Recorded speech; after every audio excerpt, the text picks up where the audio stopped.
Protest pas dosje pa emra pse PD nuk e përmendi Belinda Ballukun në protestën kundër korrupsionit. Protesta e sotme e Partisë Demokratike zgjati rreth 3 orë e gjysmë, por la pas më shumë pikpyetje se sa mesazhe politike. Nuk pati fjalime, nuk pati artikulim të qartë, nuk pati një akuzë të drejtë për drejtë të ndërtuar para qytetarëve.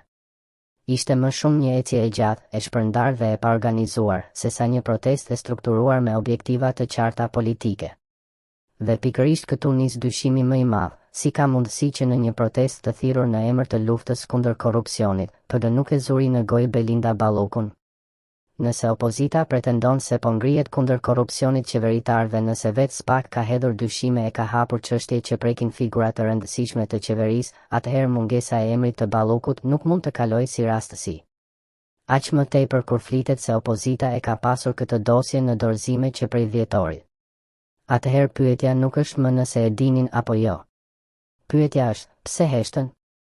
Kur një emër ka peshë politike, ka peshë publike dhe ka potencial për të ndezur protestën, por sërish nuk përmendet, atëherë kemi të drejtë të dyshojmë se këtu po luhet diçka tjetër. Sepse në politik, heshtja ndaj një figure të tillë nuk është neutralitet. Heshtja është zgjedhje. Ka vetëm disa shpjegime të mundshme dhe asnjëri nuk e nxjerr mirë opozitën. Ose PD nuk do që ta godas realisht deri në fund këtë çështje. Ose po e mban dosjen si kartë rezervë për moment më të leverdishëm.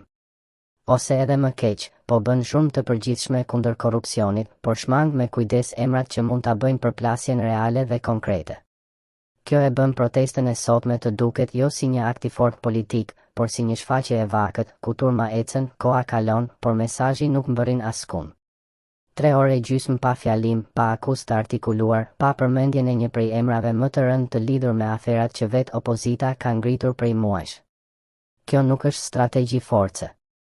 Kjo ngjan më shumë me një llogari të ftohtë politike. Sepse kur proteston për korrupsionin dhe nuk përmend ata që i ke shpallur vetë si simbol të korrupsionit, lind dyshimi se protesta nuk është bërë për të rrëzuar askënd, por vetëm për të mbajtur ndezur iluzionin e përballjes. Në sy të publikut duket betejë. Në prapasken mund të jetë thjesht administrim i zemërimit qytetar. Prandaj sot pyetja më e fortë nuk është çfarë bëri qeveria. Pyetja është çfarë nuk bëri opozita. Dhe opozita sot nuk bëri atë që pritej më shumë prej saj, nuk i vuri emër korrupsionit që denoncon. Në fund, protesta e sotme la shihen e një teatri të zgjatur pa kulm. Qytetarët pan ecje, pan prani, pan lëvizje, por nuk dëgjuan thelbin.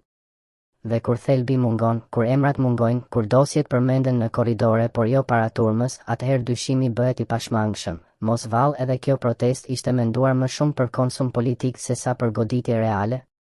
Sepse nëse Belinda Balluku nuk përmendet në një protest kundër korrupsionit, ndërkohë që emri i saj është një nga më të lakuarit në këtë histori, atëherë nuk kemi të bëjmë me harresë. Kemi të bëjmë me heshtje të qëllimshme.